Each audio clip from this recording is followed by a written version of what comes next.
আপুনি জীবন্ত মানৱক গাতত 2 ঘণ্টা পুতি জীবন্তে উদ্ধাৰ কৰা দেখিছেনে এখন গালেৰে গজাল বিন্ধাই আন এখন গালেৰে উলিয়াই দিয়া জীবন্ত মানৱৰ দেহত প্ৰকাণ্ড বৰশী বিন্ধাই শূন্যটো কেইবাপাকো ঘূৰোৱা চাও আহক আমাৰ এক প্ৰতিবেদন গাৰ্নুম হিয়ৰি উঠা কেইটামান ভয়ংকৰ দৃশ্য দেখিলেই কঁপি উঠিব আপোনাৰ বুকু জীবন্ত লোকৰ পিঠিত প্ৰকাণ্ড বৰশী বিন্ধাই শূন্যটো ঘূৰাই চোকা অস্ত্ৰৰ ওপৰত থিয় হোৱা জীবন্ত মানৱক প্ৰায় 2 ঘণ্টা গাতত পুতি থৈ জীবন্তে উদ্ধাৰ কৰা এখন গালতো গজাল বিন্ধাই আন এখন গালেৰে গজাল উলিয়াই দিয়া দৃশ্য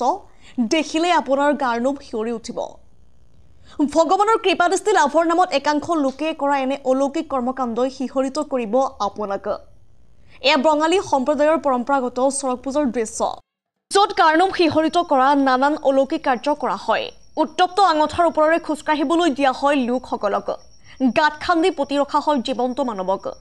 এনে বহু কৰ্মৰ উদযাপিত চৰক পূজা উপভোগ কৰিবলৈ সমাগম হয় হাজাৰ লোকৰ বঙালী সমাজত পৰম্পৰাগতভাৱে প্ৰচলিত হৈ অহা চৰক পূজা এই চৰক পূজা গৰু বিহুৰ দিনৰ পৰা আৰম্ভ হৈ বহাগৰ শেষত অন্ত পৰে বহু বছৰ ধৰি উদালগুৰি ভাৰত ভূটান সীমান্তৰ ভেৰগাঁৱৰ ডিমাকুচি কালা নদীৰ পাৰত বৃহত্তৰ ডিমাকুচিবাসীৰ সহযোগত এই পূজা পালন কৰি আহিছে অত্যন্ত বিপদজনক আৰু দুঃসাহসিক ক্ৰিয়া প্ৰদৰ্শিত হয় এই পূজাত বিশেষকৈ 7 দিন নিশা শিৱ পাৰ্বতী মা কালী গোসানী আৰু ব্ৰহ্ম পূজা কৰে বঙালী সমাজৰ লোকে হৰগৌৰীৰ আগমন দেৱাদিদেৱ মহাদেৱ আদি ধ্বনিৰে মুখৰিত হয় ডিমাকুচি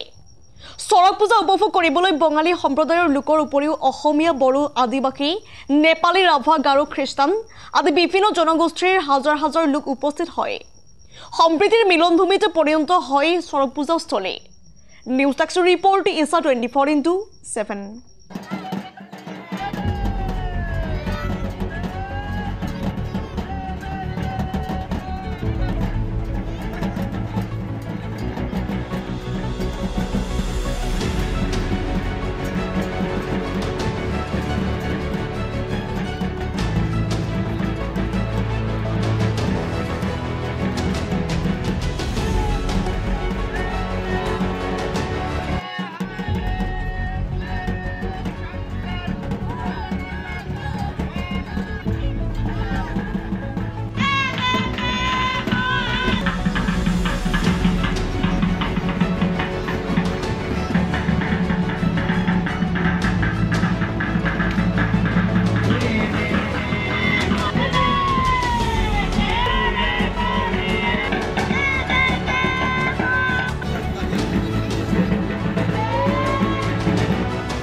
1980 পৰা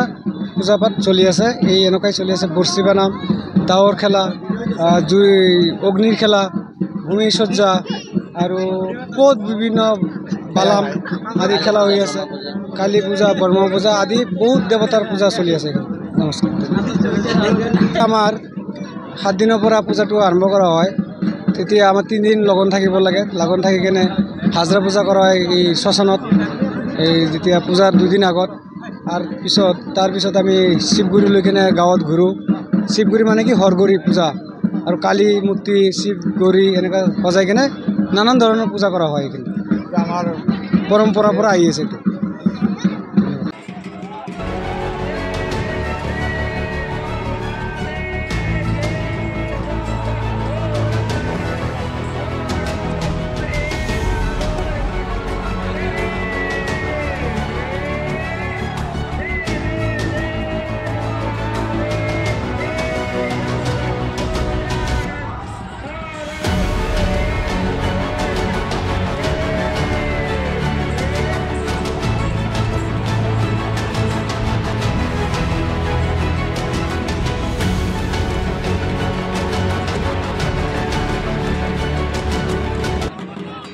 বিশেষকৈ মহাদেৱৰ পূজা কৰা হয় এই মহাদেৱৰ পূজাত তাৰ মানে